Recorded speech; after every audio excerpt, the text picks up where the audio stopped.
ചേച്ചിയുടെ ഒരൊറ്റ minute socially relevant ആയിട്ടുള്ള കുറച്ച് ക്വസ്റ്റ്യൻസ് ചോദിക്കാനാണ് ഞങ്ങൾ വന്നേ.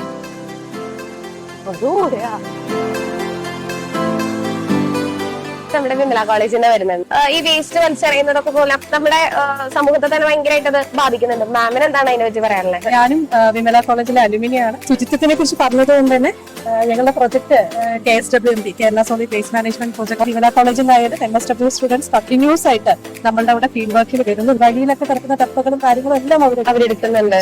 അത്തരത്തിലുള്ള ഇൻഫോർമൽ സെക്ടേഴ്സ് മുതൽ ഇപ്പൊ ഇതുപോലെയുള്ള നമ്മുടെ ഓർഗനൈസേഷൻ തൊട്ടിട്ടുള്ള പദ്ധതികൾ നമുക്കുണ്ട്. സാനിറ്റേഷൻ വർക്കേഴ്സ് ഇവിടെ ക്ലീൻ ചെയ്യുന്നുണ്ട്. ഓക്കെ, അപ്പൊ അതൊക്കെ കൊണ്ടിട്ടാണ് നമ്മുടെ ഈ റോഡും എല്ലാം ഇത്രയും വൃത്തിയായി കിടക്കുന്നത്. So it's A joint effort.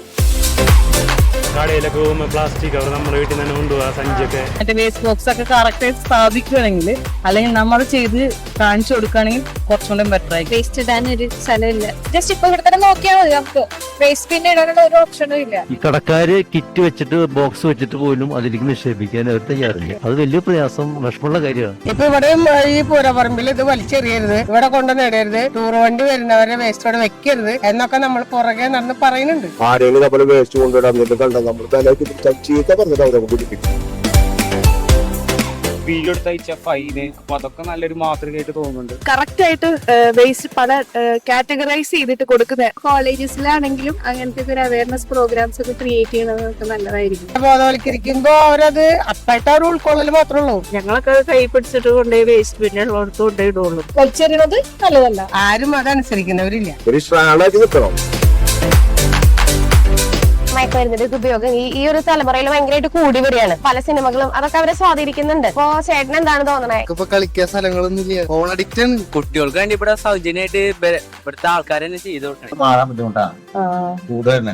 കൂടുതൽ കുട്ടികളെ അവെയർ ആക്കാൻ, അതിപ്പോ കോളേജിലായാലും ഫാമിലിയിലായാലും അതിന് വേണ്ട എന്തൊക്കെയാണ് നമ്മൾ ചെയ്യേണ്ടത്? ഞാനും വിമല കോളേജിലെ സ്റ്റുഡന്റ് ആണ്. എയ്ഡ്സ് രോഗികളെ ചികിത്സിക്കുന്ന ഒരു സ്ഥാപനത്തിലാണ്. മയക്കുമരുന്ന് റിലേറ്റഡ് ആയി മയക്കുമരുന്നിന് അടിമപ്പെട്ട് HIV അണുബാധിതരുണ്ട്. പിന്നെ സോഷ്യലി മോഡലായി നിൽക്കുന്ന ആളുകള് ഇത്തരം പ്രശ്നങ്ങളിൽ അടിമപ്പെടുക, ഇതെല്ലാം യുവജനങ്ങൾ മാതൃകയായി എടുക്കുകയാണ് ചെയ്യുന്നത് സ്വന്തം ജീവിതത്തിലേക്ക്. സ്വാതന്ത്ര്യം അതിനും അപ്പുറത്താണ്. മുതിർന്നവർ പറയുന്നതിൽ യാതൊരു കാര്യവുമില്ല. ഈ തരം ചിന്താഗതികളുള്ളവർ ലഹരിയിലേക്കും മറ്റ് സന്തോഷപ്രദമായ കാര്യങ്ങളിലേക്കും പോകാനുള്ള ഇടം ധാരാളമുണ്ട്. വിമല കോളേജില് NSS യൂണിറ്റ് ഉണ്ട്.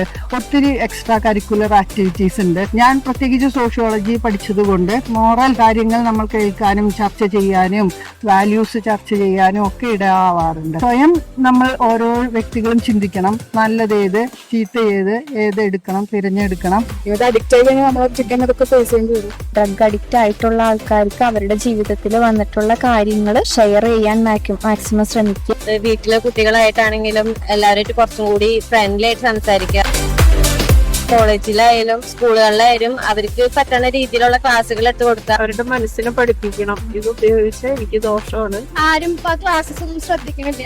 ഫ്രീ പീരീഡ് കിട്ടും, ക്ലാസ് കട്ട് ചെയ്യാൻ വേണ്ടിയിട്ട് എന്നുള്ള രീതിക്കാണ് എല്ലാവരും പറയുന്നത്. ഞാൻ തന്നെ ഏതൊരു നിമിഷവും ഇതിന് ചിലപ്പോൾ അഡിക്റ്റ് ആവാനുള്ള സാധ്യതകൾ നമുക്ക് പലതുണ്ട്. എത്തിപ്പെടാതിരിക്കാൻ നമ്മൾ സ്വയം വ്യക്തിപരമായിട്ട് ഓരോരുത്തരും ചിന്തിക്കുക. എന്തായാലും ഡിസിഷൻ നമ്മുടെ കയ്യിലാണല്ലോ.